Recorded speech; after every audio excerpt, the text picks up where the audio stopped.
এই গরমে পেট আর শরীর ঠান্ডা রাখতে কাঁচা আম আমাদের খুব সাহায্য করে।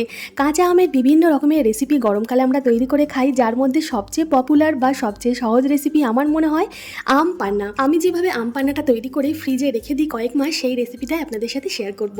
কাঁচা আমের খোসা ছাড়িয়ে গোটা গোটাই একটু লবণ দিয়ে সামান্য জল দিয়ে সেদ্ধ করে ঠান্ডা করে বীজটা বের করে একটু ম্যাশ করে রেখে দিলাম। এবার একটা বড় মিক্সিং জারে পরিমাণ মতন পুদিনা পাতা ধুয়ে নিয়ে নিয়েছি, তাতে ভাজা জিরে, পরিমাণ মতন চিনি, কিছুটা মৌরি, পরিমাণ মতন বিট লবণ, একটু কাঁচা লঙ্কা আর ঠান্ডা করে রাখা আমের পাল্পটা দিয়ে ভালোভাবে পেস্ট করে নেব। আম সেদ্ধ করে রাখা জলটা কিন্তু ফেলবো না, জলটা দিয়ে ভালোভাবে পেস্ট করে বড় তারের একটা ছাঁকনিতে দিয়ে সবকিছু ভালোভাবে ছেঁকে নেব। এইবার একটা পরিষ্কার কাঁচের এয়ারটাইট কন্টেনারে এই পাল্পটা রেখে 3-4 মাস কিন্তু খাওয়া যায়। আর ইনস্ট্যান্ট বানানোর জন্য গ্লাসে একটু বরফ কুচি দিয়ে আমের পাল্পগুলো দিয়ে পরিমাণ মতন ঠান্ডা জল দিয়ে গুলে নিলেই আমাদের আম পান্না রেডি, যেটা খেলে গরমে খুব তৃপ্তি পাওয়া যায়।